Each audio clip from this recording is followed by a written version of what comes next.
Good morning and welcome back to K24 This Morning. We are discussing our relationships because it's Thursday. Today we are asking, do you have to love your in-laws in order to coexist? And I'm telling you, the stories here are quite interesting because number one, we have Shiru. Shiru has an amazing and a lovely, relationship with her in-laws. Then we have Beatrice Muraguri, who is a counseling psychologist, and she also has her own amazing experience with her in-laws. However, we have Francis Andedo here, who says a completely different story. And before we took a break, Francis, you were explaining that in the 9.5 years that you were married, your wife, or rather now ex-wife, went to your shags to meet your people, your parents, 3 times? 3 times. Okay. And you said that only these 3 times ilikuwa ni usiku. Actually 2 times ilikuwa ni usiku. Yes. Ni venye, and of course I'm making a light note out of this, but ni venye ni mbali, ni venye maybe she doesn't like traveling. What's up? Is she too busy? She's a traveler. She travels every weekend. Okay. All right. Every weekend she travels to their shags, apparently. Yes, yeah. But sasa kwetu, going to my people was a bit was a problem. Let me just ask outright. Were your people hostile to her? No. Was embrace. Okay, so why? Like why? That is why I was saying, the problem with the current generation, sasa sisi, we don't do proper research, we don't do marketing, you know, survey ile hakuna time ya hiyo. Like when I met her, actually I was a banker. Okay. Yeah. Bankers are busy people. That is that's the language they use. Right. We are very busy. Yes. So actually this is a client alikuja ameingia tu hivi akasema I saw this beautiful lady akasema and it also so anyway, ex wako alikuanga client. Nyinyi wale mnachukuanga namba ya watu kuja kudeposit. Actually nilichukua namba yake. Okay. All right. Alikuwa na kanuti ya dhao ile mpya. She had come to look for to apply for a bank statement. Na unajua hizo enzi ni zile ulikuwa na apply inachukua whole week. You know, from head office mgoje ifike kwa branch and you call client and nini. So nikasema huyu nitamsaidia statement ikuje mbio. Expedite. Yeye wale wase. Our men. Yeah, so that's how it started. So actually we didn't have time kujua huyu background yake na nini you get. You hit the ground running literally. Yes. So when we met, forgive me. When we met, she actually told me, I'm sorry to say this, she had just broken up with with someone. So you were a rebound. Exactly. All right. I even remember when I first went to visit her. Kulikuwa na hiyo pia ile furaha kwamba this is a doctor. Okay. She told me she told me she was a dental surgeon, which was not the case. We'll get these details wewe wacha. Sitaka kujua hii relationship nyingine. So hiyo time kukua tena wazazi wangu ndio tuseme ati wazazi wa hostile to her na nini that one is not there. It's neither here nor there. It's neither here or there. Okay. And actually at these 3 times I'm telling you the third time that was in 2016 April. And apparently that's the year we broke up. Okay. There was this aunt of hers when alikuja akamwambia hapana, what you're doing is not right. Na kakatana akamwambia your parents pia wanafaa kuwa by now saizi washa make effort wakajua kule Francis anatoka because my parents kept. They never knew where you were. No, for the and you guys had kids together. Yes. Okay. Unaona? Yeah. So actually this aunt of ours ndakamwambia that is not in order nini kama utaki kwenda kwa kina Francis nini mchana na wazazi wako upeleke huko I will take you there. Okay. So actually alimlazimisha we forced a trip. Yes. But this is now after now family is it yake ama yako ndio iliona sasa kumeanza kuchomeka ndio wakaanza kuinsist. This is actually, from her aunties. Her auntie. She learned these people. And she was she was close to us. I want Beatrice to respond to that before we get lost in the drama. The number is on your screen. SMS is 21222. Twitter at K24 TV. Facebook the same. Instagram the same. The question is, do you have to love your in-laws in order to coexist? Haya. Beatrice, hiyo kuna mahali amesema. I mean 9.5 years. Beatrice, hata wewe unaona hapa kuna shida. Kama daktari wa mapenzi, wacha nikuite daktari wa mapenzi sahi. Shida iko wapi? What was happening in this particular system? Kuna pahali nimekwama. Nimekwama pale amesema ati she had just broken Up with someone. from another relationship. So this guy came in as a therapist. He didn't know. You are giving what you call a psychological first aid from a broken relationship. Wait. Psychological what? First aid. First aid. Okay. You are broken. So it was a bandage. If you can, okay, it was started on a wrong footing. Yes. From a bank statement to a therapist Yes. to no research. 9 years down the line, 3 times visiting the in-laws. Can't you see there are so many gaps? Yeah. There are so many gaps. Not even to mention, because you don't want to get into details, that she was initially, I don't want to discuss that, a doctor. He came to discover that it is not the We case. don't want to get into details. But most relationships that are in crisis today, they started, the foundation was wrong. And I keep on telling our viewers, do not start a relationship before getting to know what happened to the other relationship. Yeah. Don't get into a relationship in the name of hitting back to the guy who dumped you, or vice versa. Don't get into a relationship trying to see whether that gap will be filled. Please heal fast before you get what? You get into a new relationship. Right. As far as visiting home is concerned, I don't want to say that you are doing the wrong marketing. I don't want to say that you are not doing marketing. You know, we are looking to this story from one side of the story. Some of these things, movie, they have to do also with personality. You know, I am talking about personality here. How comes an auntie from her side has seen that things are getting out of hand? Before I let you answer that one, or before I answer that one, we have someone from Mombasa. Good morning. Good morning, Daktari. How are you doing, sir? Nashukuru sana na wewe. Wambaje kaka, ongeza sauti kidogo, sikusikii. Nasema na wewe, habari yako? Mimi niko salama kabisa, Mr. Mathenge. Yes, mimi nilikuwa nasema mimi na request siko katika hiyo program ambayo mko nayo. Nilikuwa na request asubuhi wakati mnachambua magazeti, please weka namba tu, tunauliza wao watu ambao unaleta hapo. Please umeanza vizuri, wao wanasiasa wanakuja hapo. Sawa. Nimetoka Citizen nimekuja hapo sasa. Hamna shida Mathenge, nimekusikia. Okay, clearly he has a different story. We have Mercy as well. Mercy, good morning. Good morning. Habari yako Mercy? Nzuri sana. How is Nakuru, baridi? Sana. I want to say, Yes.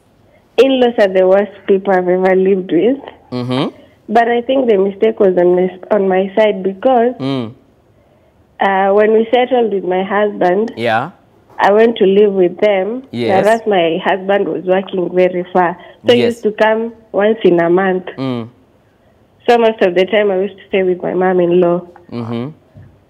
And right now we're broken up, and I think I'm blaming it all on staying with the in-laws. So there's no privacy.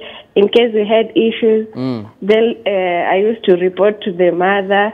Wow. And the mother, the only thing she could tell me is to pray for him. So I think in-laws, I'll never even stay with in-laws in my life again.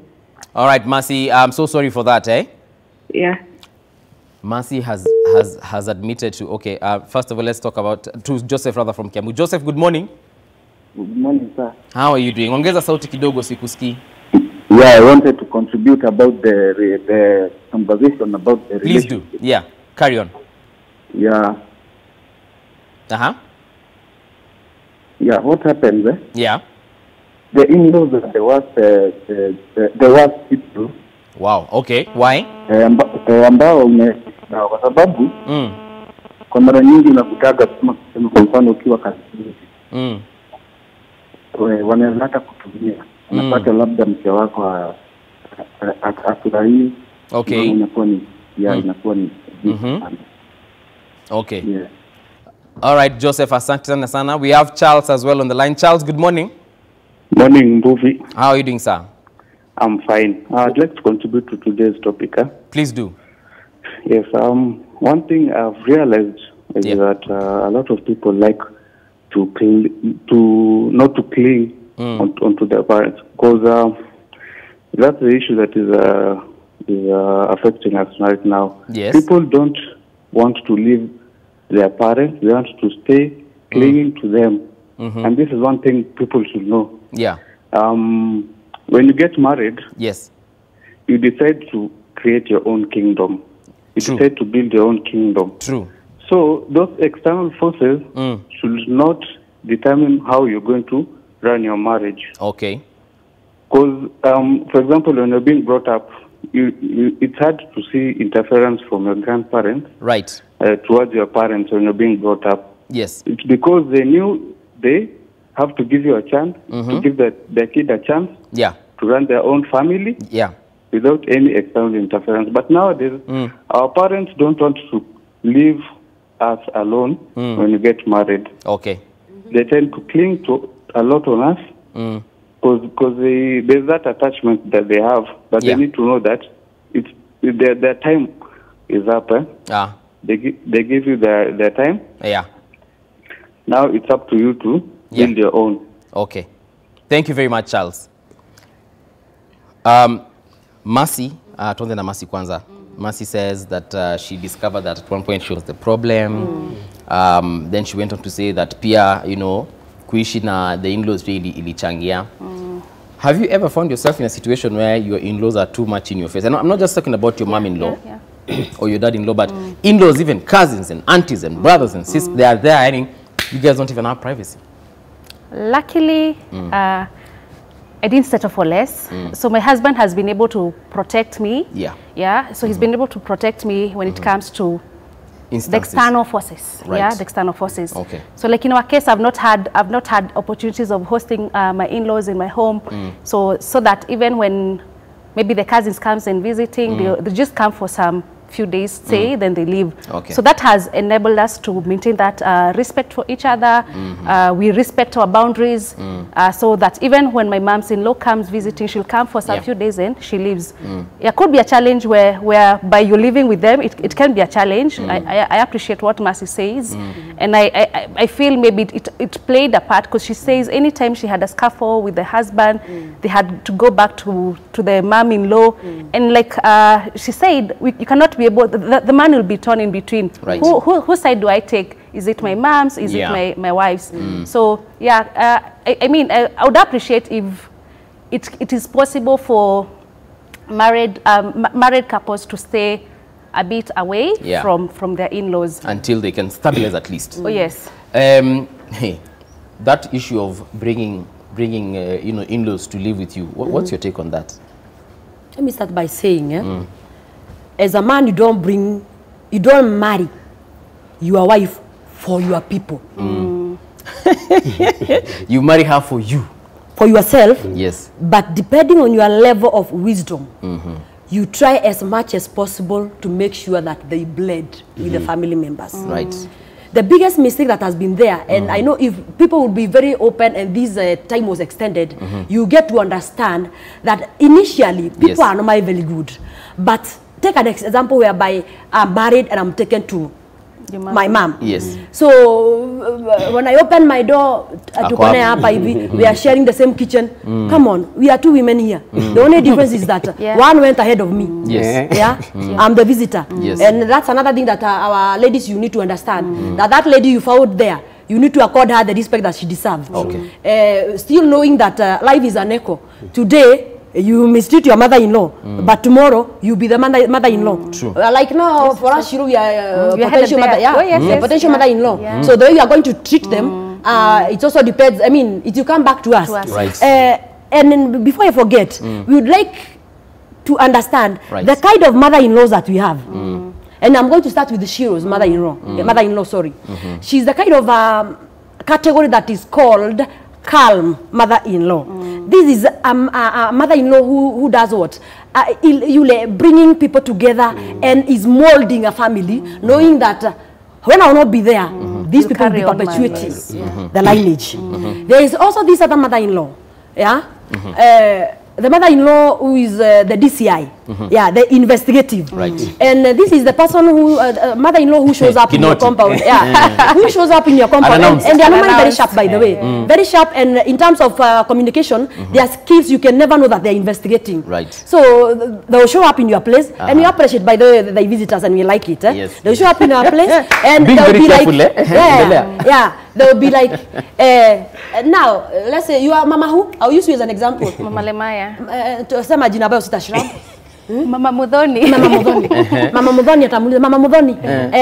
Now bado unaongea na mama yako na amekaa sana kama hajatembea huku. So that's a hint. Amekaa sana kama hajatembea huku. So she want to know whether the mother has been camping there. Psychology, yeah. Right?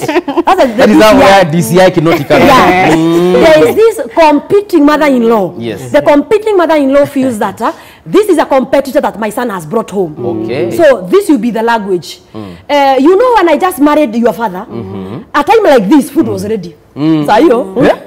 Hey. Ni 6:30 na naona chakula hata nyama ijaanza. Kitunguu hata ijaanza kukata. Hakuna dalili. That is now the competing mother-in-law. Yeah. So, ada kuonyesha she's far much ahead of you.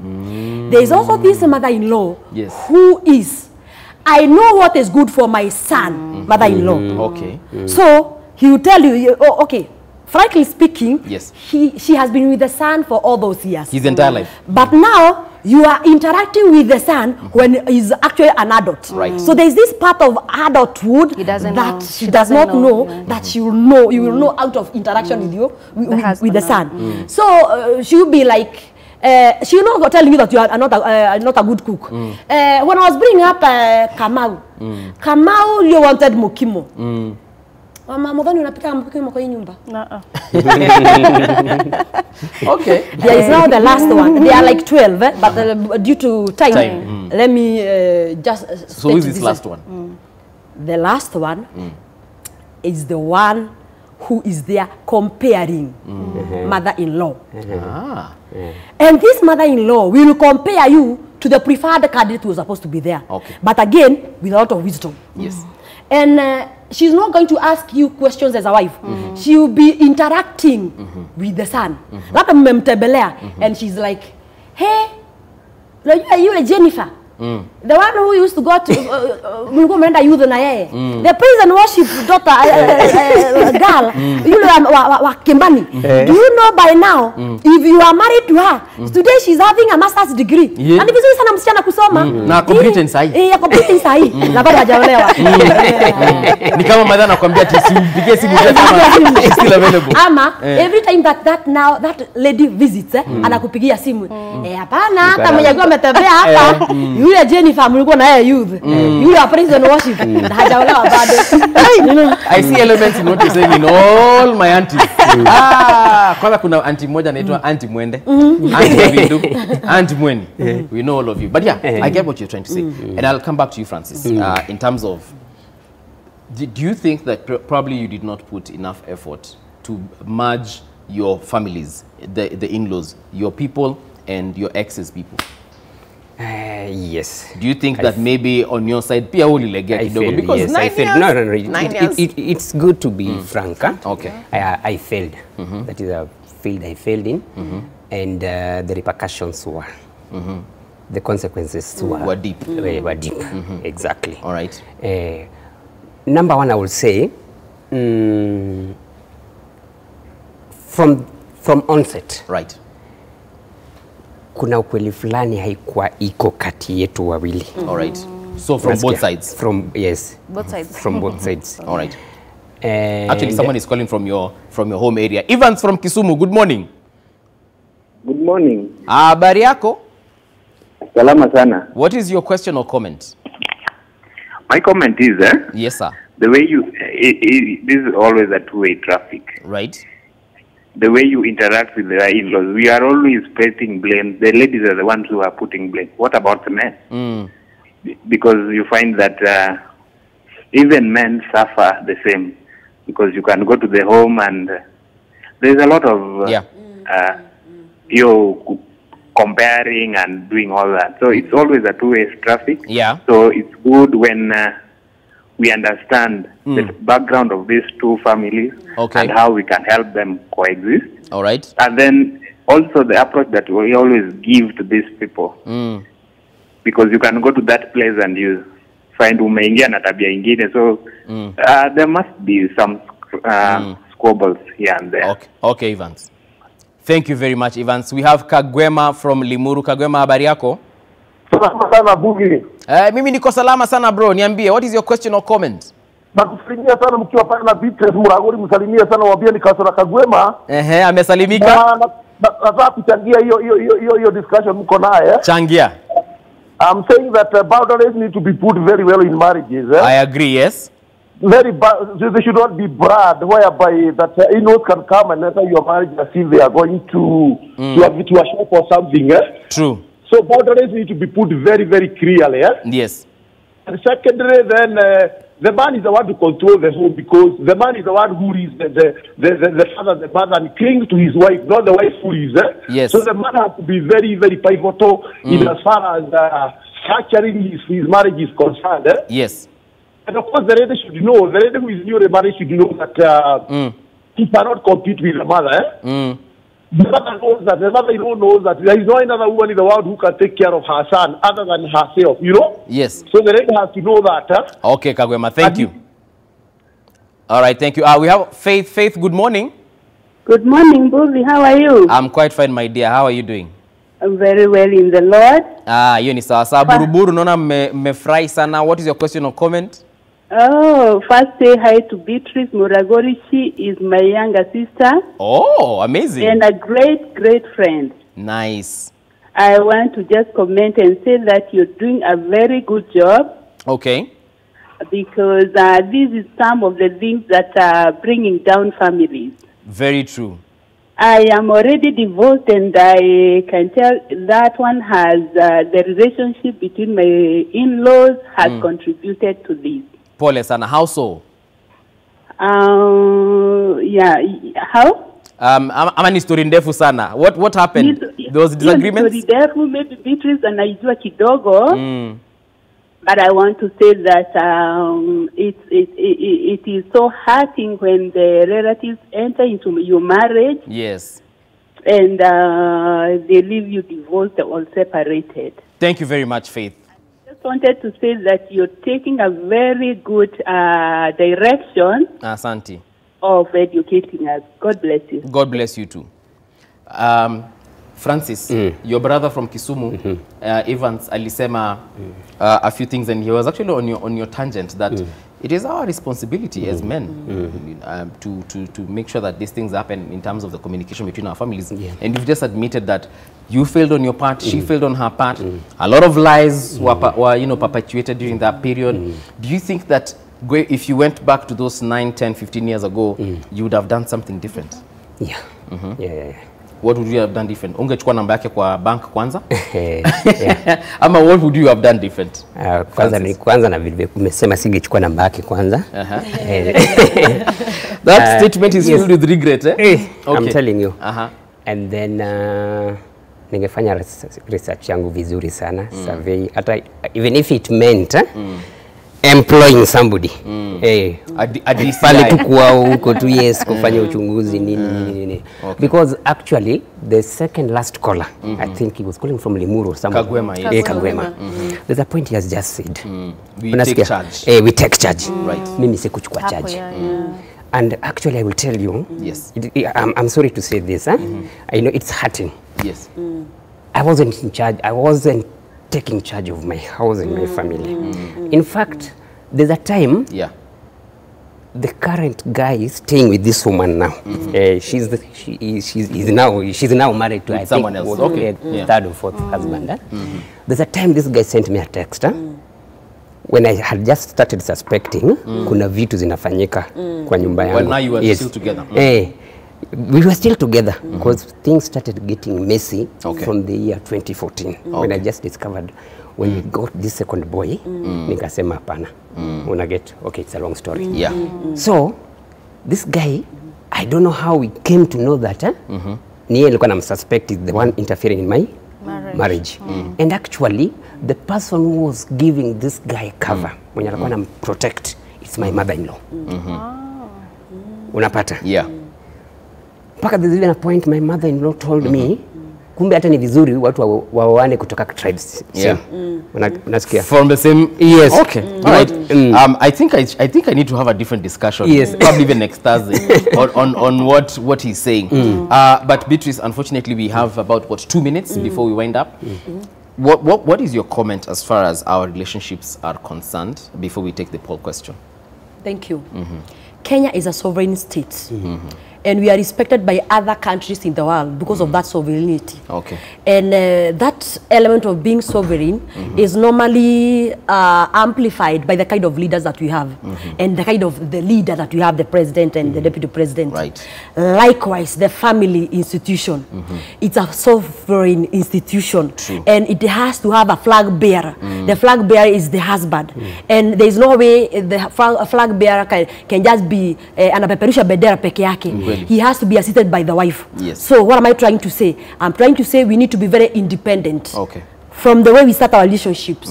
We need to be very independent and get to understand that when you don't put boundaries, imagine a home with no boundary. You can enter from any direction. True. And that is why even within the family setup, extended family members, you have a situation whereby they will come in and tell your spouse something, I mean, that is hurting, and you are left to wonder now, what is the direction of this relationship? Yeah. So first of all, can we have a boundary? And a boundary we are not talking about isolationism here. We are talking about boundaries that are defined by the husband and wife. And get to understand, it is not your parents or your brothers and sisters who went looking for this lady or for this man. You brought this lady. And you never brought this lady or you never brought this man for her to be there or for him to be there for a day. So you have to come up with structures that will ensure that this lady or this gentleman is sellable. Because you cannot have your cake and eat it. That's it. Thank you very much. Before we end the poll question that we were asking earlier on, do you have to love your in-laws in order to coexist? And we have the results. Where literally 50-50. There are those ones who are for yes. There are those ones who are for no. So Shiro, the guys have obviously spoken. The public has spoken. And they're saying it's 50-50. What's your take? You do not necessarily have to love them. For me, I would say it's respect. When respect is there, you're bound to coexist. And again, like Beatrice has said, we are going to be we are potential mother-in-laws. And again, I also look at my mom. The very same way that I wouldn't want my mom to be mistreated or to have a bad relationship with her daughter-in-laws. There's no reason why I should be a bad daughter-in-law to my mom. And again, this boy was educated just like I was educated. What is the fight between me and her? So I try to ensure that we respect each other and we're living harmoniously. All right. Sasa, I guess we have literally come to the end. Francis, wewe nakuona ukikuja pa Thursday tena tuongee story. Hiyo yako kuna mahali imeniguza. But I am joined by my co-hosts.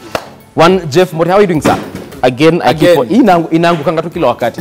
But how are you doing, bro? Very well. What do you think about the discussion? No, I think what she said was the best thing how to end this particular discussion, in the sense that love, you can't decide whether you love or not.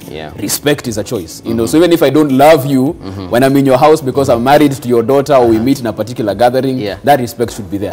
Either way. And that is what I'm liking about what you're saying. You're always a diplomat, Jeff, as well. You're always 50-50 there. But how is your relationship with your in-laws? I love them. They're absolutely amazing guys, man. I fortunately love that with a straight face. I love them and I respect them. But that thing, you can't decide whether they're going to love them or not. It's one of those things that just comes, because you can't be told you have to love your in-laws. It's one of those things that ikikata imekata. So now from there, because you can't love them, respect them na kasonge. All right. At I am Jose, I don't have to love my in-laws to coexist. No two ways about it. Straight to the point. And he ends it there. Maya Yusuf, yes, it is necessary and very important to love your in-laws, just because first it's a blessing to shower love within the families and to bring more love and happiness between your marriage. Okay. So there's a plus right there as far as Mariam is concerned. Githogori Eunice, no. Not mincing. Let's be honest about this. Martha Dama, the worst thing you can do is to allow in-laws to remote control your marriage or relationship. This can make you lose a potential partner. True. So I think, and that's why I think even respect goes both ways. Not only you to your parents-in-law, but also your in-laws to you. You should know that's also another family unit entirely. True. So heshima idumu hapo. At Bet Joel 16, did you realize that speaking the truth during dating is likely to throw one into a ditch of rejection? That's why many outlets prefer to lie a lot. And that is why Nona Francis akirudi hapa tuongee. And the last tweet we have Sarah Chantel. Hi movie, I have the best in-laws ever. My mom and dad-in-law, may God bless them. But kuna shida, bwanangu who take advice yao negatively and loves to compare himself with his other siblings. Wow. All right. Who would have thought that she loves the parents-in-law more than the son loves the parents. I know. Interesting discussion we should probably have next time on Relationship Thursdays, but that's where we close today. Yeah, indeed. But we shall be back tomorrow on Hangout Friday. I know you're hanging out with a couple of celebs. I will also be having celebs on set, so you need to stick around to know who exactly is going to be coming. Of course, follow us on our social media pages. We're going to be posting that information ASAP. Okay, fantastic. We are done for the day. Have a great day. Immediately after us, the Daily Brief is in from 9 right here on K24 TV.